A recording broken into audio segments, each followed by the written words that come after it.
Hi, let's talk about driving for Lyft as a chick.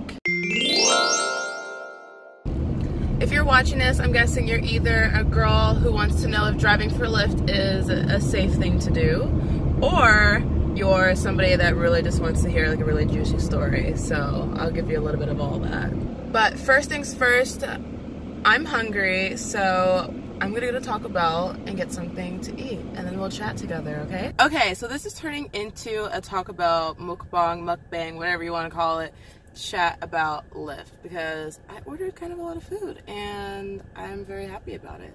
So let's start. So a lot of people are gonna ask, of course, like, is it safe to drive Lyft as a female? What has happened to you? Like, what bad experiences have you gotten into? And I'm going to get into that, but let's kind of rewind to the beginning of like why I even started driving Lyft to begin with, and just how it was like when I started off. This looks so good.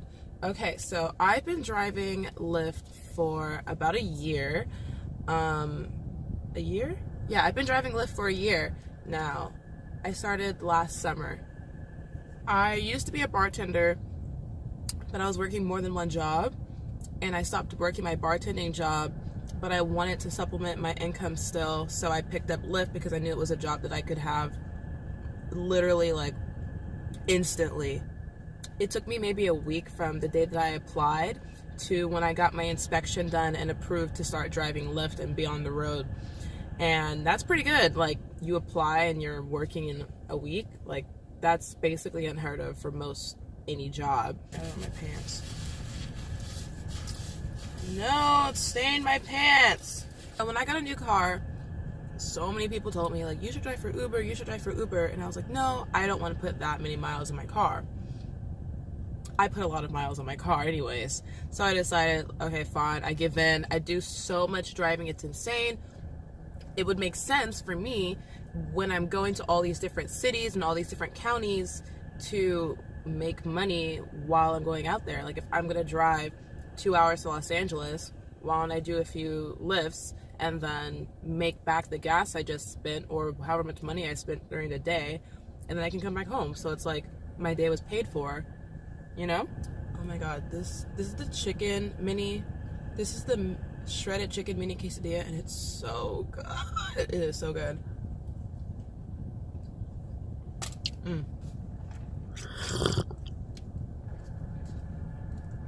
Baja Blast is probably the one thing on this earth preventing me from quitting soda for the rest of my life.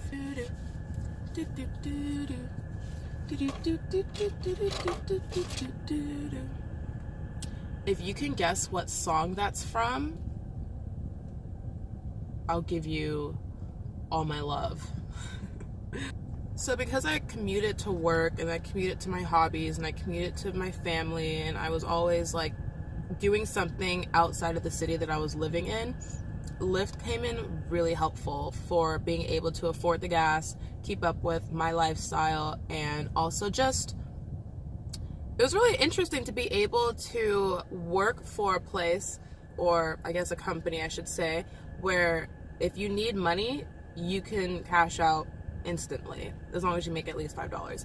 But to have a job where you can literally say, like, I need $20 tomorrow, and go make $20 and cash it out, like, that's freaking awesome. And that's my favorite thing about Lyft, is just knowing that if you need money by a certain date, it's up to you and you can get it. And I mean, if you want like 10 grand by tomorrow, like, good luck. Like, I wish.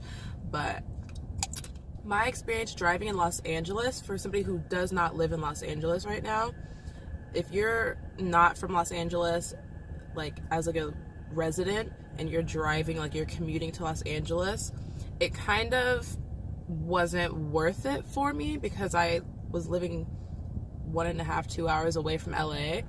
So I would go out there and I felt like I was wasting a lot of my time, I was wasting a lot of my gas, and I would get a lot of really short rides, which would end up paying me like $2 a ride to go 2 miles, and it would take me 20 minutes, and I'd get stuck at all these lights because you could only have one car turn left at a time because there's so much traffic, and it was just annoying. So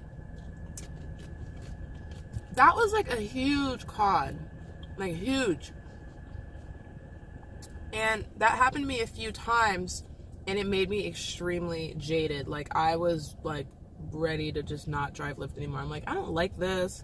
I'm not getting like good rides. Like, I don't know where to get it because there's just so many people here. There's so many things going on. Like, I haven't lived in Los Angeles since I was a child. I don't know what it's like as an adult. Like, I don't know what's hot and like poppin' anymore. I'm old, man. I'm old. I'm not in with the times. So, you know, it kind of sucked because I didn't know like the special areas to be in. And that's one thing about when you're driving out of town is like, it's you sign up in your area because you're the one that knows your area better than most people. I know how to get around. I know the shortcuts. I know like what days of the week certain things are happening and where they're happening and what times they're happening at. Like, those are really, really good things that you learn just by being local. So when you're going into a completely different zone, no matter how many times you've been to that zone, I've been to LA 1,500 times, 1.5 million times probably throughout my entire life, and going there and realizing like I don't know every single street, like I don't know every single business, I don't know like when people ask me like, oh, like what's good to do at this time in this city, I'm like, I can Yelp it for you, just give me 1 second, I'll pull over, you know, like I can't do that. But when you're in my city and people are asking from like other states or other cities, I was in this state as well, like, oh, what's a good place to get dinner? Like, what's a good place to get drinks? What's a good place to like go listen to music? You know, like what hotel has like a pretty pool? Stuff like that, like just random questions that you can't answer if it's not your zone. So if you're going to a completely different area just to make money, but you don't know it like the back of your hand, then I need to eat this chip because it's like staring me down. You're at a disadvantage. Gain that knowledge for sure. Like, I'm not saying like if you're not from that area, don't drive there because you don't know it. You just have to work for it. You just have to be able to like be willing to learn about that area.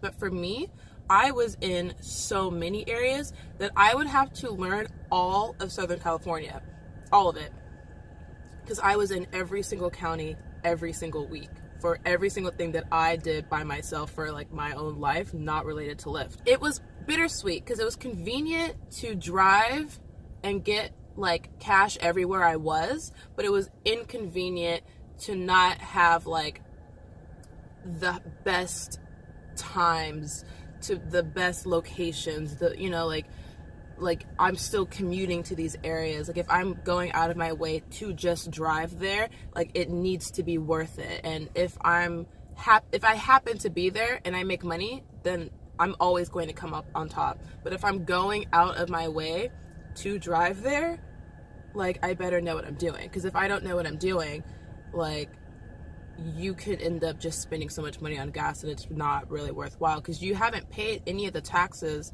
on the money that you're making until tax season comes. So if you're going somewhere and you make like $40, like did you really make $40? You know, like you still have to get gas, and depending on how much gas like you use in your car, that could have been all of the $40, or maybe you want to just put $20, but then you have what, the other $20, which is still not completely yours because you have to eventually tax that in the future. Like it's yours now, but the profit isn't truly there if you're not going at the best times with the best strategy. It's not hard, but it's not easy either because there's just a lot that goes into it.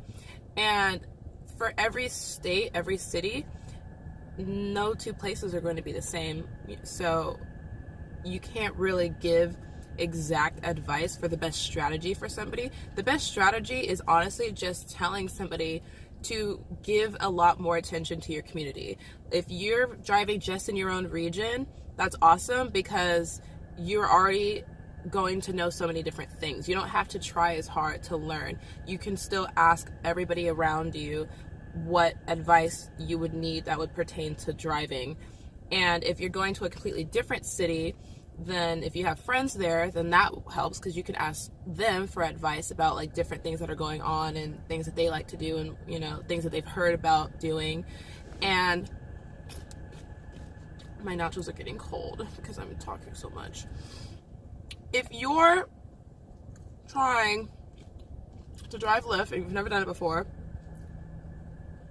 my best advice for you is, if you're just driving in your own city, how well do you know your city? At least have like a few places that you can recommend for breakfast, lunch, dinner, happy hour, bar, drinks, entertainment that doesn't have to deal with going and getting drunk, because, you know, not everybody drinks and not everybody's of age to drink. Like if you have like a festival in your city, like I fortunately live very, very, very close to where Coachella Festival is.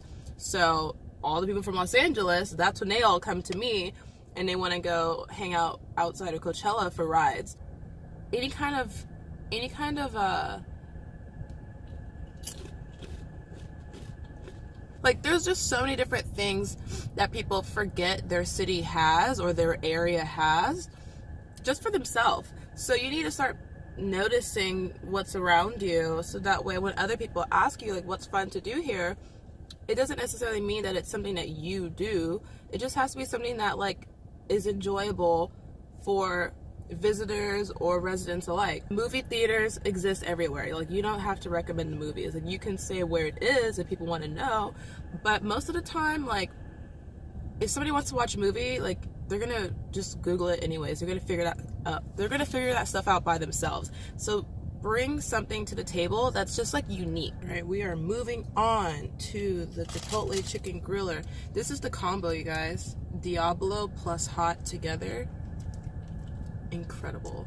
Is it safe to drive Lyft is it safe to drive Lyft in general? Let's just start there. Well, you have to think about, why do people order Lyft to begin with? People order Lyft either, one, to have a good time, or two, because they just have something important to do, like go to work or go to the airport. You know, maybe their car's in the shop, so they need to get a ride to or from home. So the average person isn't getting into Lyft thinking like, oh, I'm just gonna get into this Lyft because I have literally nothing to do with my time. No, like, that's not really how that works. Like, nobody's paying to get into a Lyft because they have nothing to do with their time. And unless somebody's really putting a ton of effort into creating some kind of fake profile, all of these accounts are linked to people. Like, you have to have a credit card to sign up, or a debit card, you know, one of the two. You have to have some kind of like bank type service, money type service, where it's going to be linked to your identity to sign up. Being able to associate a name with a card and then go and commit a crime isn't exactly the smartest decision, you know? Of course, there's always going to be situations where, no matter what the situation is, it doesn't have to be Lyft at all, there's always going to be somebody that tries to like do something bad. But what are the odds of those things happening in any situation? Like,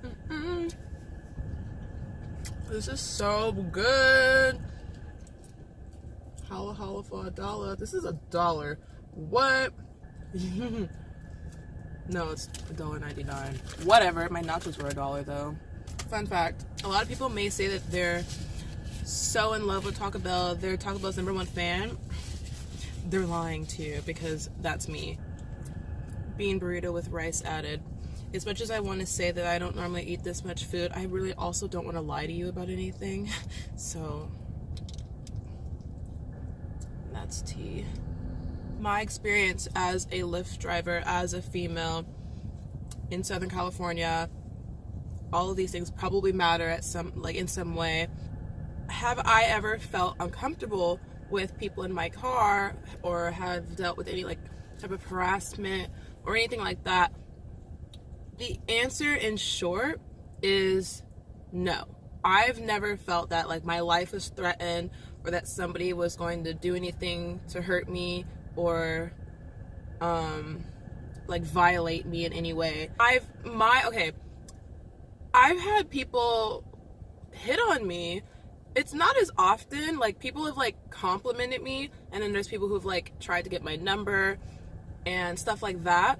But I've not really been in a situation where somebody was going out of the way to kind of be pushy towards me or really, really not accept my answer if I gave them a no. What has made me uncomfortable more is just when I have multiple people in my car and they're fighting with each other, or they're being like kind of like iffy with each other, where I don't know like if it's safe for me to leave them both together, and I don't know them well enough to understand like the dynamic between them. There's definitely been a time where I had a couple, like an older couple in my car, and I could tell that they weren't like an actual couple, but just that they had at least gone on this one date together, if not more. And very, very drunk, of course. That's usually how these situations tend to go. And they both wanted me to go to their own address. And the female had put in her address, so that's where I was going anyways, because that's the one that I had. But the guy was trying to convince me to take them to his place and convince her to go to his place. Just like the way that they were interacting with each other and the way that he was speaking, I didn't want to take her to his place. Like, it just didn't seem right. And I ended up going to her place, and she had fell asleep in my car, and then I tried waking her up, and then she was just like really disoriented, and I finally got her like awake to notice that we are at her place. And he convinced her to go to his place. And I mean, I don't know these people. Like, I don't know how well they know each other. Like, what am I supposed to do? So I ended up going to his place because she was like, okay, like, yeah, like, let's go to his place. Like, that's what we're going to do. And I'm like, okay, like, I really hope this works out for you, because I don't want to be responsible for, like, you being on the news tomorrow. Like, you know what I mean? Like, I don't want to hear any kind of, like, bad news. But, like, once I drop somebody off, like, that's just, like, that's not a part of my life anymore, you know? Like, that's not really my responsibility. I don't know anything. Like, I can't assume that somebody's going to do something bad either. Like, I can be aware of maybe, like, certain phrases that might sound very threatening or just, like, sketchy, you know? But it just sounded more like an awkward date that was just two drunk people being really, like, hot and cold with one another. And so we ended up going to his place, and I just wish the best for them. Like, I don't care if they're together or not anymore, whatever. I just hope that they're both fine, and that I didn't, you know, bring her to her demise or anything like that. I don't know. But yeah, like, that's the one thing that bothers me, is feeling responsible for other people, even though it's not really up to me. The only occasion, I've done almost 400 rides, the only time where I thought I was going to kick somebody out of my car was a time when there was like a married couple in my backseat and like a little child that was sleeping, a daughter, and they were arguing with each other and about where they wanted to go. And the woman had ordered the Lyft, and so I had an address that she had put in, and then he's telling me to like stop driving and like go back to where we came from, and I was at a stop sign, so I just like didn't continue to drive forward. And then she got mad at me because I wasn't driving, but she wasn't mad at him for telling me to stop. And she was referring to me in the third person, saying like, is she serious? Like, I ordered her and blah blah blah, and just being like really disrespectful. And I wasn't speaking the entire time because they were so busy arguing, like what was I gonna say? So I had to kind of, you know, like butt in for myself and say, you know, excuse me, like, I can technically drop you off right here. Like, I don't have to take you anywhere. Like, it's like you may have ordered the Lyft, but that I'm not responsible for getting you anywhere if you're going to be treating me like negatively at all. But I really don't want to have to do that because you have a daughter with you, and I don't want to have to also be disrespectful in return. Like, I would rather this just work out fine. And they kind of just like shut up and let me drive, and I ended up taking them to the place that they originally had put in. And he ended up talking to his wife, being like, like not to talk to me the way that she was, because she was super wasted too. But that was the only time where I felt like not necessarily uncomfortable. Like obviously that's not very comfortable at all, but not uncomfortable in the way of like being harassed in like any kind of like sexual manner, or you know, like my life at risk or anything like that. It was more just uncomfortable with the sense that like I had no reason to be treated in any kind of way that she was acting towards me. And like sometimes like you're going to come across drunk people who are just terrible people, and she's probably not the best happy person when she's sober either. That has nothing to do with me. So those are the moments that make the job not fun, is when you have people who are rude, which I've had people who are more quiet than they are rude. So when you do come across people who are rude, it kind of sucks, because you get these long stretches of either people who are quiet or people who are friendly, conversational, or you know, just whatever, and then like every once in a while you come across somebody who's actually kind of mean or rude or whatever, and then you're like, oh, like you almost forget that those people exist, because most people just have a place to go and they just want to get there. That's usually what everyone's in the lift for anyways, is I gotta get to point A to point B and I gotta pay for it, so that's just what it is.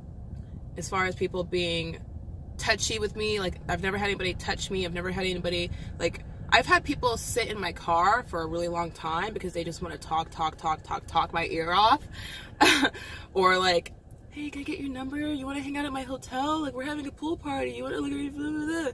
Like I've had stuff like that, or like, oh yeah, like look at all these pictures of this and that, and but not really people refusing to get out of my car because, you know, they're being a bother, like in a bad way, or people refusing to get out of my car because they're trying to like, you know, take me with them, or like I've just not come across those things, and I don't want to ever come across those things. And like it's really unfortunate if anyone has come across those things. Of course, some things have ended up in the news of men and women being in situations that may have resulted in some kind of like violence or harassment or maybe even death. Like there's just cases that, like, there's so many people who drive for Uber and Lyft.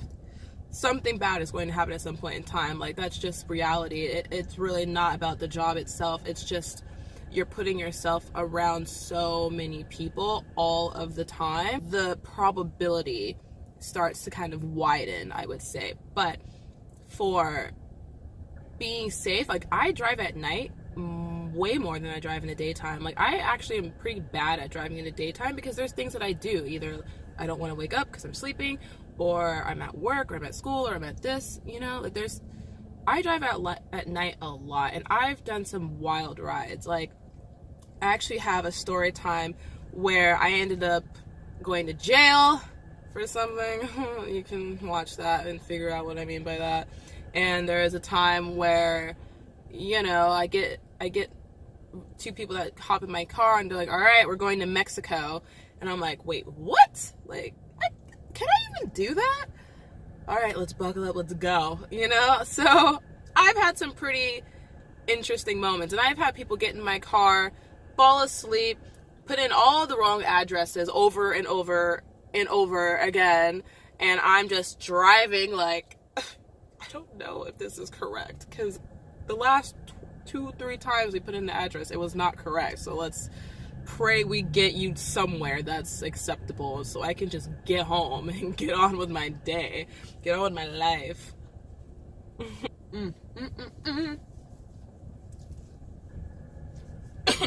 Oh my god, I'm dying. Oh my god. It's hot. It's not really that hot. Those are moments in my life of driving Lyft. I don't drive for Uber safely. I've never been harassed or felt scared. I've never felt threatened. I've driven hours, like, from cities that I've never heard of to places like that are in the middle of nowhere. I've driven in all kinds of like regions of like money and no money areas. Like it doesn't, like none of that. I've driven all different types of people, women, men, different backgrounds, demographics. There's no this person is going to hurt me type thing going on. I just do my best judgment. If there was ever a moment where I thought, like, I don't know how I feel about going to this area, or I don't know how I feel about being around that person, and I felt it, like, to my core, and I was just, like, really truly not vibing well with that, then, you know, I wouldn't put myself at risk if I thought I was going to be at risk. And of course, not everybody is aware of things that might put them at risk. Like, sometimes you just can't predict things that happen. But I've never experienced it, and I hope to never experience it, and I hope you never experience it if you're somebody who's driving or riding, because if you get in a car and your driver is a creep, like, that's no better, you know. That's a terrible situation to be in. Regardless, you don't want to share a car with anybody who's going to hurt you or harass you or make you feel uncomfortable or anything like that. So I wish all of you guys the best, and if you're trying to drive for Lyft, I can make sure that you get a bonus with that. I have a link down below, and if you just want a free ride and you've never rode Lyft before, you can use my code down below as well. It is ERIKASWEETPEA, ERIKA Sweet P. Don't forget to go watch my story about me going to jail in Mexico because of Lyft. And if you watch it to the very end, there's a Vegas vlog as well. Have a good day. If you like this video, you found it helpful, please give it a thumbs up. And if there's somebody that you know that needs the advice, share this video with them, please. Like, I want to make sure that nobody has any concerns. If you have any questions, definitely comment down below and I'll answer everything that I can. Don't forget to subscribe, and yeah, peace and cheers.